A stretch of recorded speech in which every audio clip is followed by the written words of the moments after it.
Дзура Цхимвал.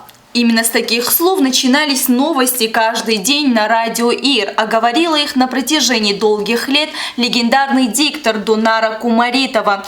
Ее непревзойденным тембром голоса восхищались, а ее выхода в эфир ждали с нетерпением. Ее голос на протяжении многих лет звучал в каждом доме Южной Осетии. Ее по праву называют легендой осетинского радио, а ее голос – символом эпохи. Позывной Дзура Цхимвал стала визитной карточкой знаменитого диктора юго-осетинского радио. Ее голосу доверяли, и Дунаре Кумаритовой по праву принадлежало звание самой узнаваемой ведущей на радио.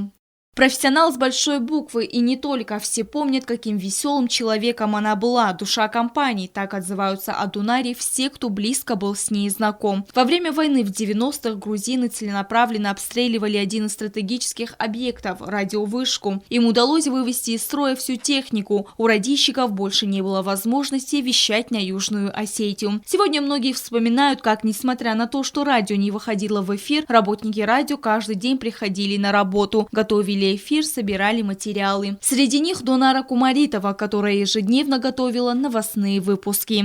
Дунара Александровна, можно сказать, что была моей первой учительницей, которая мне провела уроки основ дикторского мастерства.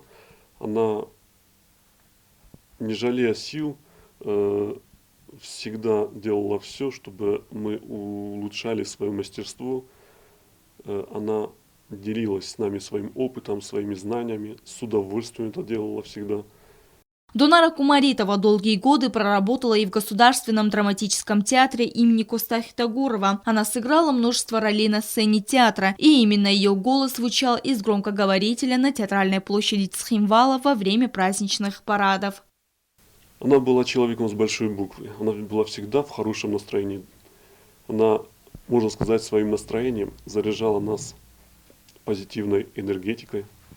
За спиной более 40 лет дикторской работы. Она не переставала служить выбранной профессии. Все свои знания старалась передавать молодому поколению. Дунара Кумаритова оставила глубокий след в истории осетинского радио. За свою жизнь она успела многое, но самое главное – заслужила любовь огромной аудитории.